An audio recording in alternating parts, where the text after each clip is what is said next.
नमस्कार दोस्तों, मैं राहुल उपाध्याय आपका अपने YouTube चैनल में स्वागत करता हूं। दोस्तों, जैसे कि आपको पता है, हमने अपने चैनल पे बायोलॉजी चला रखी है। तो हमने कल डाइजेस्टिव सिस्टम, जिसे हम पाचन तंत्र कहते हैं, कि किस तरीके से खाना पचता है, किसे हम ग्रंथियाँ कहते हैं, किसे एंजाइम्स कहते हैं, ठीक है, HCl का क्या वर्क है, इन सब के बारे में हमने डिस्कस कर लिया है।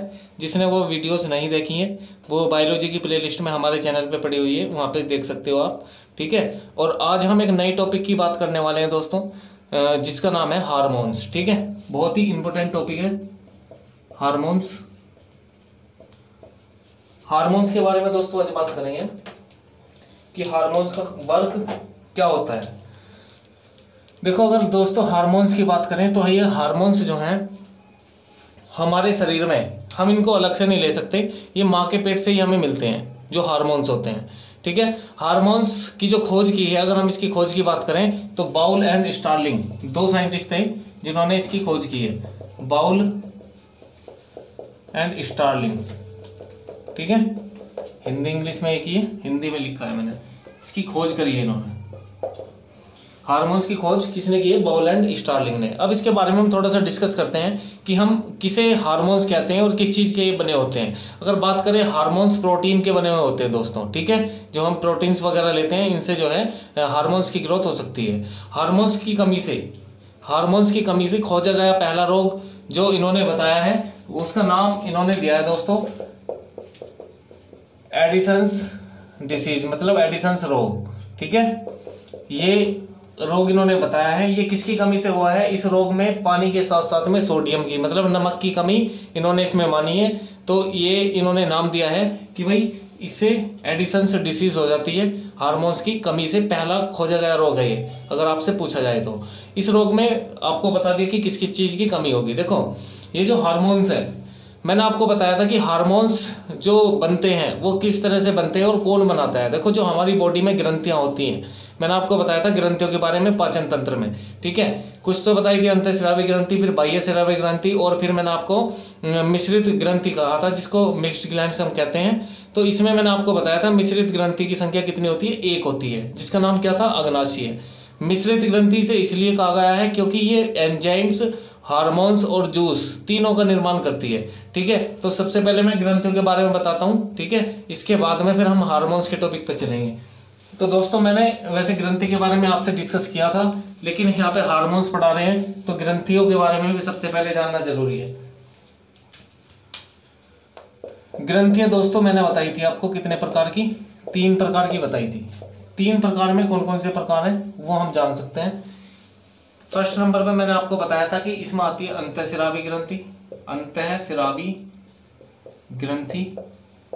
सेकंड नंबर पे मैंने आपको बताई थी बाह्य स्रावी, बाह्य स्रावी। और थर्ड नंबर पे मैंने आपको बताई थी मिश्रित ग्रंथि, मिक्स्ड ग्लैंड्स, ठीक है, ग्रंथि। इनके बारे में बताया था दोस्तों मैंने, ठीक है। अब ये जो अंतःस्रावी ग्रंथि है, अंतःस्रावी ग्रंथि का कार्य क्या होता है? ये हार्मोन्स का स्रावन करते हैं, मतलब हार्मोन्स का निर्माण करती है, हार्मोन्स का स्रावन करती है, ठीक है। अंतःस्रावी ग्रंथियों का कार्य है।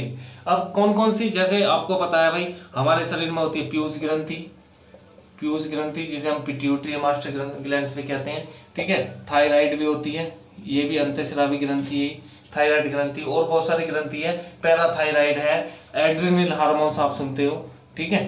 तो ये सब किसमें है? ये है दोस्तों अंतःस्रावी में। अगर हम बात करें बाह्य स्रावी की, तो ये किसका स्रावन करती हैं? इसके बारे में जानते हैं। जो ग्रंथि एंजाइम्स का स्रावन करते हैं, ठीक है, जो ग्रंथि एंजाइम्स का स्रावन करती हैं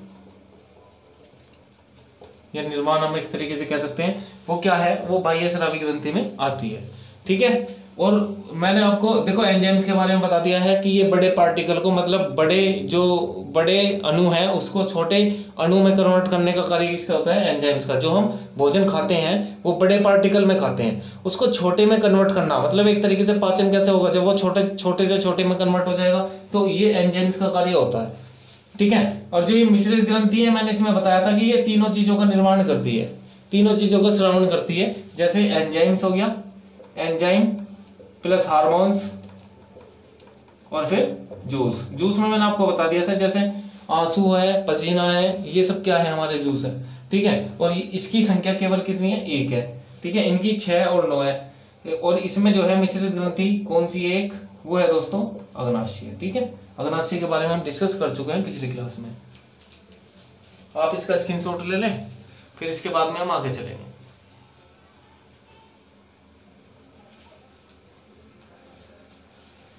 चलिए अब हम इसमें हार्मोन्स के बारे में बात करते हैं दोस्तों, ठीक है।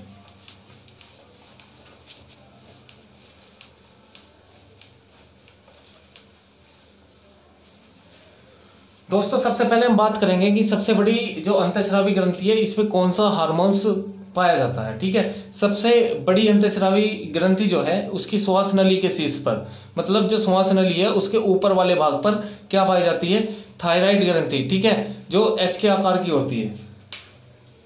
तो इसमें जो है सबसे बड़ी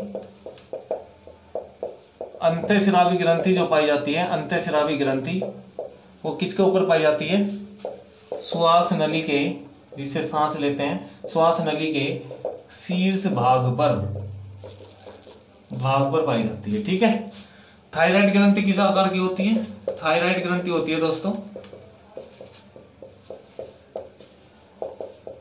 एच आकार की होती है, एच आकार की होती है, ठीक है। एच आकार कैसे, इस तरीके का। और ये थायराइड ग्रंथि कहाँ पर पाई जाती है, ये हमारे गले में पाई जाती है, ठीक है, गले में पाई जाती है थायराइड ग्रंथि। और अगर थायराइड ग्रंथि प्रभावित होती है तो थायराइड ग्रंथि क्या होता है, फिर अगर ये प्रभावित होती है तो कौन सा रोग होता है, घेंगा या गलकंड रोग होता है, ठीक है। ये किसकी कमी से होता है, ये होता है दोस्तों आयोडीन की कमी से, ठीक है। तो घेंगा रोग होता है अगर इसकी कमी से, कौन सा रोग होता है, थायराइड ग्रंथि अगर एच आकार की होती है, अगर ये प्रभावित होती है, इफेक्टिव होती है, तो कौन सा रोग हो जाता है, घेंगा या गलकंड रोग। अब ये घेंगा और गलकंड रोग कैसे होता है दोस्तों, देखो ये होता है कि जब हमारे गले में जो ये गला है, और यहाँ पर आपने देखा होगा ये पहले होता था ज़्यादा रोग, इसका एक ऐड भी आता था, है ना, यहाँ 2 मोटे मोटे टाइप के लड्डू से लटक जाते हैं, तो वो किसके कारण होता है, वो घेंगा रोग में ही होता है। वो होता किसके कारण है, वो होता है दोस्तों आयोडीन की कमी से, आयोडीन मतलब नमक की कमी से। और ये जो आयोडीन है, आयोडीन नमक का नाम आपने सुना होगा, ये आयोडीन इसमें प्योर आयोडीन नहीं होता, आयोडीन की इसमें कुछ मात्रा होती है जो हमें किससे बचाती है, घेंगा रोग से बचाती है, ठीक है, घेंगा रोग से बचाती है। और ये आयोडीन प्राप्त कैसे होता है, ये आयोडीन दोस्तों आपने देखा होगा जो समुद्र के किनारे काई बोलते हैं और इसे हिंदी में शैवाल कहते हैं, ठीक है, जो शैवाल पाए जाते हैं उससे हमें क्या प्राप्त होता है, आयोडीन प्राप्त होता है। तो उस आयोडीन से, आयोडीन की जो मात्रा है उसमें नमक में मिलाई जाती है, तो अच्छा नमक हमें खाना चाहिए जिससे हम गलकंड या घेंगा रोग से बच सकते हैं, ठीक है। तो थायराइड ग्रंथि को प्रभावित करता है घेंगा रोग, इसका आकार कैसा है, एच के आकार की होती है, ठीक है। अब इसी के शीर्ष पर पैराथायराइड ग्रंथि होती है, पैराथायराइड ग्रंथि, इसके बारे में हम बात करेंगे। अब पैराथायराइड ग्रंथि हेडिंग डालेंगे, पैराथायराइड ग्रंथि।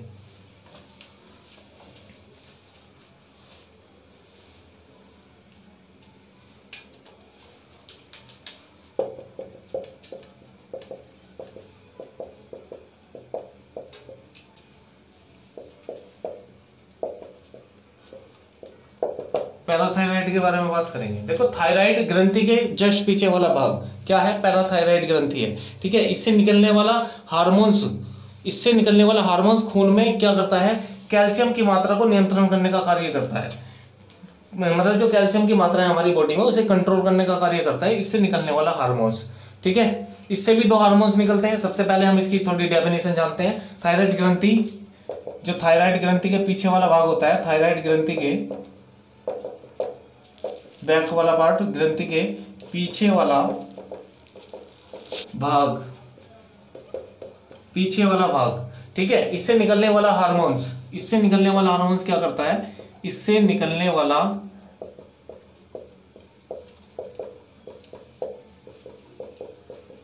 हार्मोन्स किसको कंट्रोल करता है, खून में कैल्शियम, जो ब्लड में हमारे कैल्शियम होता है, खून में कैल्शियम को क्या करता है, कंट्रोल करने का कार्य करता है, कैल्शियम को नियंत्रित करता है।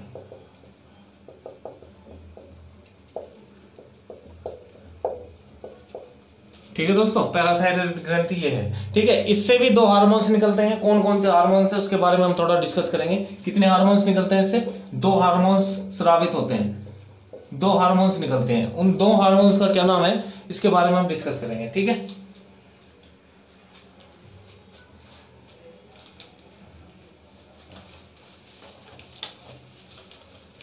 अब बात करते हैं पैराथायरॉइड ग्रंथि से कितने हार्मोन्स निकलते हैं दोस्तों? दो निकलते हैं। ठीक है, पैराथायरॉइड ग्रंथि। पहला हार्मोन्स मैंने आपको बताया है पैराथार्मोन, इसको बोलते हैं हम पैराथार्मोन हार्मोन्स, या इसका एक दूसरा नाम भी है जिसे पैराथायरॉइड हम कहते हैं। ठीक है, यही पैराथायरॉइड ये हार्मोन्स है। ठीक है, एक है कैल्शिटोन हार्मोन्स, कैल्शिटोनिन हार्मोन्स दूसरे नंबर पे।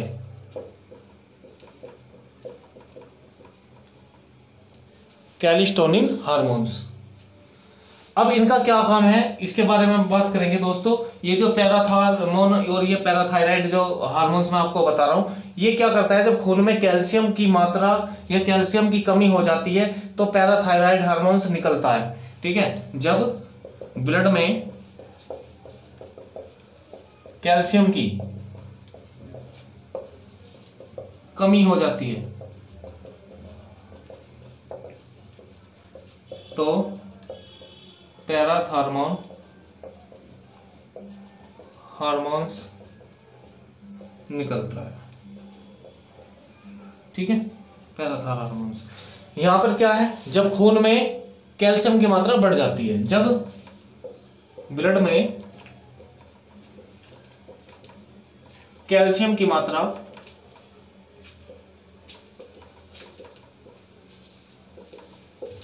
बढ़ जाती है तब कैल्शिटोनिन हार्मोन्स निकलता है। ठीक है, तो ये दोनों में अंतर है। ठीक है, आप इसका स्क्रीनशॉट लें।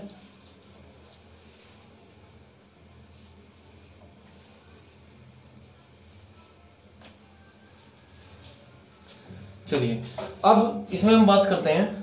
देखो इन हार्मोन्स के, ये मैंने दो हार्मोन्स बताए हैं, इन हार्मोन्स के अनबैलेंस होने पर मतलब अनियंत्रित होने से क्या होता है, पथरी जैसी बीमारी हमारे पेट में हो जाती है। ठीक है, पथरी का रासायनिक नाम भी कभी कभार पूछ लेता है, कैल्शियम ऑक्जिलेट। ठीक है, ये ध्यान रखेंगे आप, कैल्शियम ऑक्जिलेट है, और इसकी कमी से कैल्शियम की मात्रा कम और फास्फेट की मात्रा जो हमारी बॉडी में वो क्या हो जाती है, बढ़ जाती है। ठीक है, तो हार्मोन्स का बैलेंस रहना बहुत जरूरी है। अगर अनबैलेंस होता है तो हमारी बॉडी जो है ठीक से वर्क नहीं कर पाती है।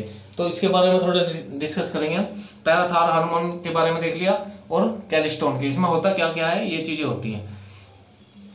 अब थोड़ा सा और हम इसमें बेसिक डिस्कस करेंगे कि भाई अगर ये अनबैलेंस हो जाए, जैसे हार्मोन्स है, हार्मोन्स के अनियंत्रित होने पर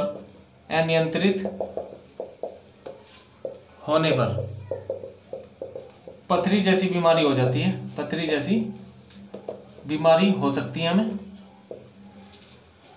पथरी का वैज्ञानिक नाम जो है, रासायनिक नाम है, वो कैल्शियम ऑक्जिलेट है, कैल्शियम ऑक्जिलेट। ठीक है, ये बात आपको ध्यान रखनी है, बहुत बार एग्जाम में पूछा गया क्वेश्चन है। और इसकी कमी से जो है कैल्शियम की मात्रा कम और फास्फेट की मात्रा क्या हो जाती है, बढ़ जाती है। इसकी कमी से कैल्शियम की मात्रा कम और जो फास्फेट है हमारा क्या हो जाता है, बढ़ जाता है। ठीक है, तो ये काम होता है हार्मोन्स के अनबैलेंस्ड होने पर।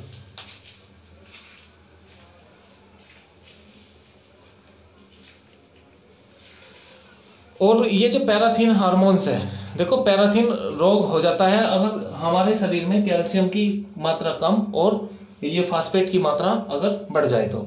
ठीक है, तो पैराथीन हार्मोन्स, पैराथीन रोग भी बोलते हैं हम इसको, और पैराथीन हार्मोन्स, ये जो पैराथीन हार्मोन्स है ये हमारे शरीर को, जो हमारी पूरी बॉडी है उसको कांपने से रोकता है दोस्तों।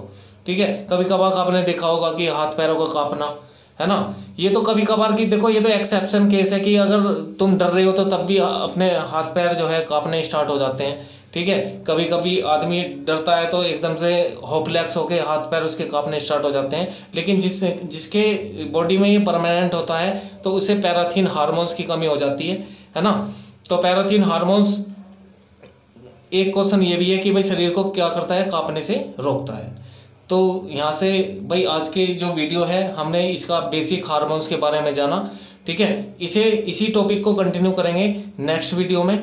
तो दोस्तों अगर आपको ये वीडियो अच्छी लगी हो तो प्लीज़ ज़्यादा से ज़्यादा शेयर करें, और जो हमारे चैनल पर नए हैं वो सब्सक्राइब करें, और साइड में बेल आइकॉन का बटन है उसे प्रेस कर लें, ताकि आप कोई भी वीडियो हमारी मिस ना कर पाए, उसका नोटिफिकेशन आपको मिल सके, ठीक है। मिलते हैं नेक्स्ट वीडियो में।